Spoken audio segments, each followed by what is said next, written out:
Halo, saya Mutiara Bibian Menasti akan memandu teman-teman dalam mempelajari mata kuliah Bisnis Internasional.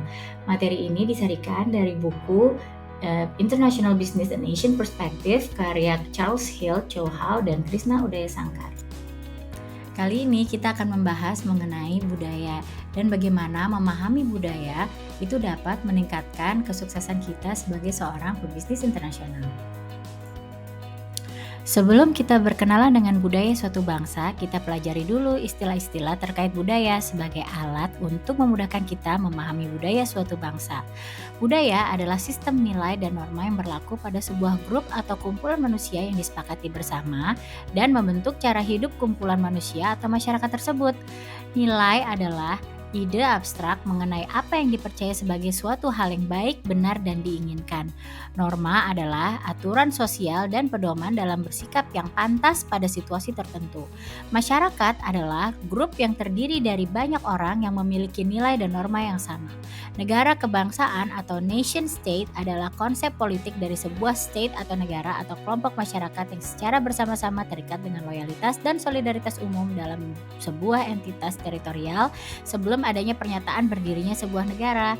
Dalam sebuah nation state bisa jadi terdapat lebih dari satu budaya. Sebagai contoh Indonesia, sebaliknya sebuah budaya juga dapat dianut oleh lebih dari satu negara. Sebagai contoh budaya Melayu yang dianut di sebagian Sumatera, Kalimantan, dan negara Malaysia. Nilai dan norma suatu budaya dapat berevolusi seiring dengan berjalannya waktu. Beberapa penentunya adalah agama, pendidikan, bahasa, filosofi politik dan ekonomi, dan struktur sosial. Mari kita bahas satu persatu. Pertama, agama.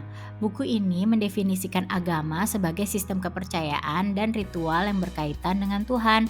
Buku ini membedakan agama dengan sistem etika, di mana sistem etika adalah kumpulan prinsip moral atau nilai yang digunakan untuk memandu dan membentuk perilaku.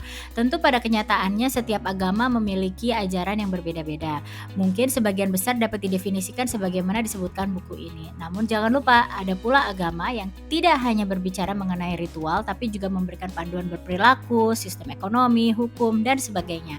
Kita perlu mengenal secara komprehensif terlebih dahulu agar dapat mengetahui bagaimana cara terbaik untuk berbisnis dengan penganut suatu agama. Pendidikan. Tingkat pendidikan menentukan tingkat daya saing suatu negara. Level pendidikan yang umumnya dianyam mayoritas masyarakat dapat menjadi sinyal yang baik bagi jenis produk yang laku di negara tersebut. Bahasa merupakan alat komunikasi. Terdapat dua hal yang penting dalam memahami bahasa, yakni verbal dan non-verbal. Kegagalan dalam memahami sinyal non-verbal dari budaya lain dapat mengakibatkan gagalnya komunikasi. Pemahaman atas bahasa lokal sangatlah bermanfaat dan bahkan bisa jadi sangat menentukan keberhasilan bisnis. Filosofi politik dan ekonomi telah dibahas pada bab sebelumnya. Silakan mempelajarinya kembali jika diperlukan. Struktur sosial adalah organisasi sosial dasar suatu masyarakat. Hal yang perlu dipertimbangkan adalah satu, sejauh mana unit dasar organisasi sosial adalah individu bukan kelompok. Umumnya masyarakat barat berfokus pada pencapaian individu. Sementara di banyak masyarakat Asia, grup merupakan unit utama dalam organisasi sosial. Yang kedua adalah masalah stratifikasi sosial. Stratifikasi sosial adalah pengelompokan masyarakat berdasarkan kategori tertentu. Dua hal yang dipertimbangkan dalam menentukan stratifikasi sosial adalah satu, derajat perpindahan sosial, yaitu tingkat kemudahan individu untuk keluar dari strata di mana dia dilahirkan. Terdapat dua sistem, kasta dan kelas. Sistem kasta adalah sistem tertutup di mana seorang yang lahir dalam suatu kasta tidak mungkin berganti kasta seumur hidupnya. Sistem kelas adalah sistem yang terbuka di mana seseorang dapat berubah strata melalui pencapaian atau keberuntungan. Yang kedua adalah signifikansi yang melekat pada strata sosial dalam kontak bisnis. Orang cenderung mempersepsikan diri mereka berdasarkan latar belakang kelas mereka, dan ini membentuk hubungan mereka dengan orang lain.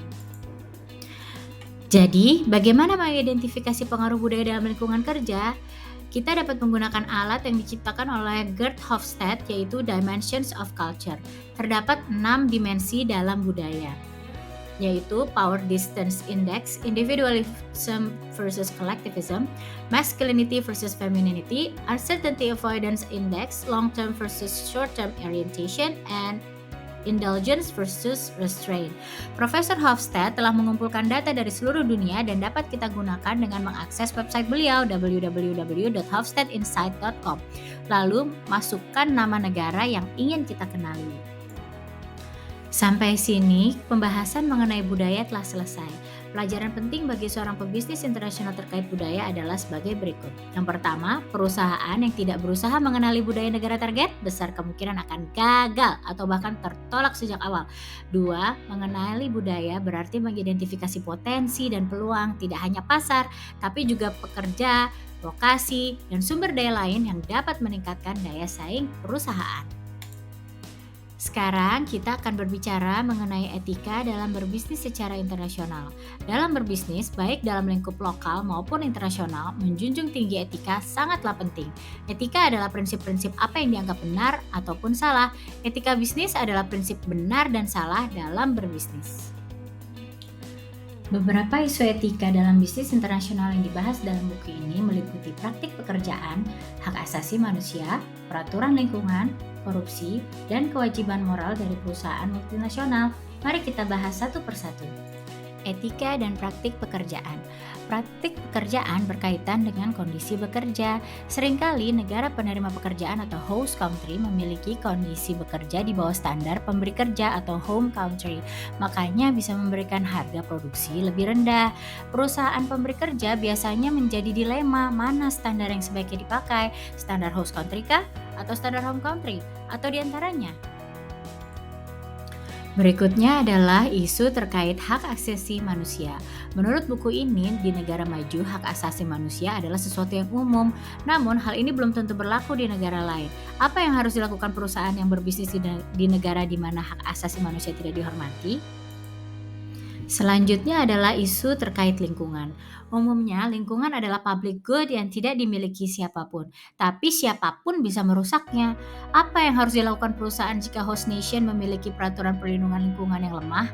Apakah perusahaan multinasional diperbolehkan untuk mengotori negara berkembang hanya karena di sana tidak ada aturan yang meregulasi perlindungan lingkungan? Isu selanjutnya terkait korupsi. Pepatah mengatakan, when in Rome, do what the Romans do. Namun bila di host country marak korupsi, apakah perusahaan multinasional juga harus turut berpartisipasi? Isu terakhir yang dibahas di buku ini adalah terkait kewajiban moral. Perlukah perusahaan memikirkan konsekuensi sosial dari aktivitas ekonomi ketika mereka membuat keputusan bisnis? Apakah perusahaan multinasional perlu menggunakan kekuatan mereka untuk meningkatkan kesejahteraan lokal?